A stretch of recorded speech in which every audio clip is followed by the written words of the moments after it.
باہر لانج میں پہنچے تو سلیم رضا کو وہاں موجود نہ دیکھ کر ہم کافی پریشان ہوئے۔ پریشانی کے عالم میں ابھی ہم کہیں اور جانے کا سوچ ہی رہے تھے کہ ایک پاکستانی نوجوان ہمارے پاس آیا اور اس نے آتے ہی پوچھا، کیا آپ عمران یعقوب خان اور حافظ امیر علی اوان ہیں؟ جی ہم دونوں ہیں، آپ کون؟ حافظ امیر علی نے پوچھا۔ اس پاکستانی نوجوان نے اپنا تعارف کرواتے ہوئے کہا کہ میرا نام عامر رضا ہے اور میں سلیم رضا صاحب کا چھوٹا بھائی ہوں۔ وہ آپریشن کی غرض سے ہسپتال میں داخل ہیں، ان کا کل آپریشن ہے، اس لیے انہوں نے مجھے آپ دونوں کو ایئرپورٹ سے لینے کے لیے بھیجا ہے۔ سلیم رضا بھائی کو کیا ہوا؟ ہم نے پریشانی کے عالم میں پوچھا۔ کچھ نہیں، کوئی خاص بات نہیں، انہیں سائنسز کا مسئلہ ہے اور ڈاکٹر نے انہیں کل آپریشن کا کہا ہے۔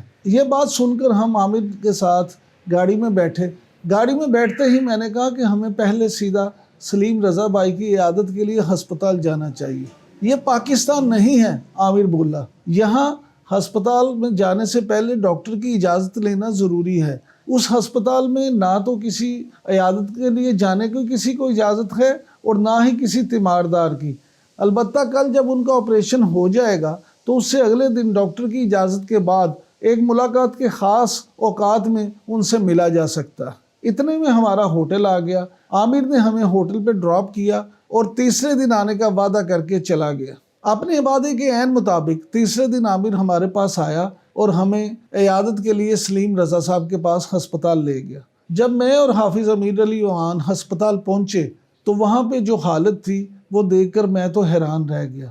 نہ ہسپتال میں کوئی رش تھا، نہ ہی ہسپتال کی انتظامیہ اور لواحقین کے درمیان کوئی لڑائی جھگڑے کا ماحول تھا، اور نہ ہی وہاں پہ دوائی لینے کے لیے کوئی لواحقین آپس میں جھگڑ رہے تھے، اور اس کے علاوہ کسی برآمدے میں کوئی بیڈ نہیں تھا۔ باہر لان میں مریضوں کے رشتہ داروں نے اپنی اپنی محفلیں نہیں سجائی ہوئی تھیں۔ جب ہم سلیم رضا کے کمرے میں پہنچے تو وہ اپنے بیڈ پر لیٹے تھے، ان کے پاس ایک نرس کھڑی تھی جو ان کا ٹیمپریچر اور بلڈ پریشر وغیرہ چیک کر رہی تھی، اور وہ اس کے ساتھ خوش گپیوں میں مصروف تھے۔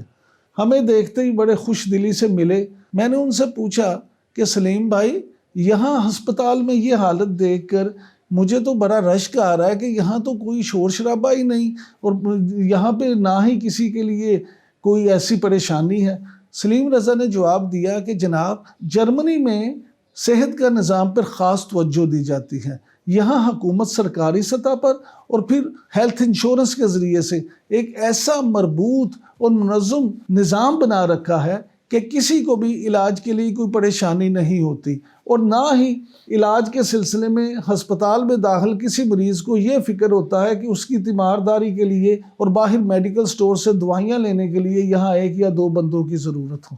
اس عیادت کے بعد جب میں اور حافظ امیر علی اوان ہسپتال سے باہر نکلے تو میرے ذہن میں یہ آ رہا تھا کہ کاش پاکستان میں بھی کبھی ایسا کوئی ہسپتال بن سکے جس میں یہ حالت ہو، جس میں مریضوں کو نہ تو علاج معالجے کا کوئی فکر ہو اور نہ ہی دوائیاں لینے کا یا دوسرے خرچے کا کوئی فکر۔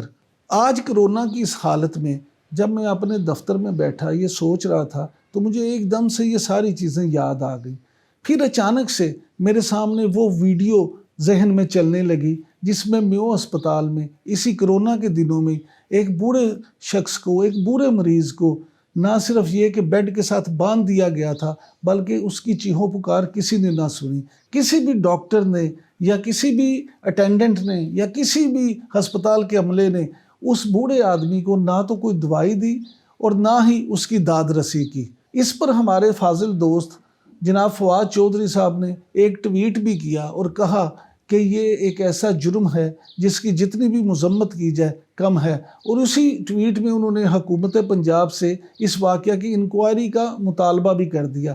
لیکن کیا ہوا؟ جو ہمیشہ ہوتا ہے، وہ انکوائری اور وہ مطالبہ دونوں پتہ نہیں کتنے منو مٹی کے نیچے دب گئے اور کچھ نہ ہوا۔ کاش کبھی ہمارے ہاں پاکستان میں بھی کسی حکمران نے ایسا ہسپتال بنایا ہوتا جہاں پر وہ خود اپنا بھی علاج کروا سکتے اور اسی طرح یہاں پہ غریب پاکستانیوں کا بھی علاج ہو سکتا۔ تحریک انصاف کی حکومت بننے کے بعد عمران خان صاحب سے یہ امید کی جا رہی تھی کہ شاید وہ احتساب کے ساتھ ساتھ اپنے منشور میں شامل انصاف کے بعد صحت کے نعرے پہ بھی عمل کروائیں، لیکن لگتا ایسے ہے کہ شاید احتساب کے ساتھ ساتھ احتساب تو کہیں کھویا ہی ہے، لیکن شاید صحت کا وعدہ بھی کہیں کھو گیا ہے۔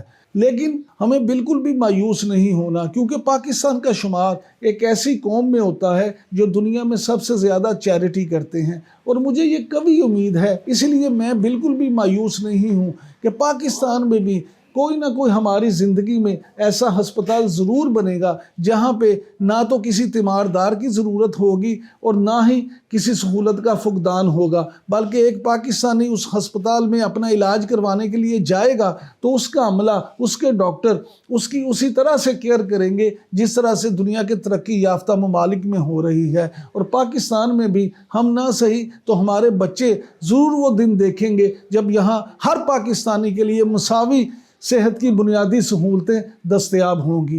اگر آپ کو ہماری یہ ویڈیو پسند آئے تو اس کو لائک کریں، اس کو شیئر کریں، ہمارے واقفان حال چینل کو سبسکرائب کریں، اور ہاں، بیل آئیکن کا بٹن دبانا نہ بھولیے گا۔ شکریہ۔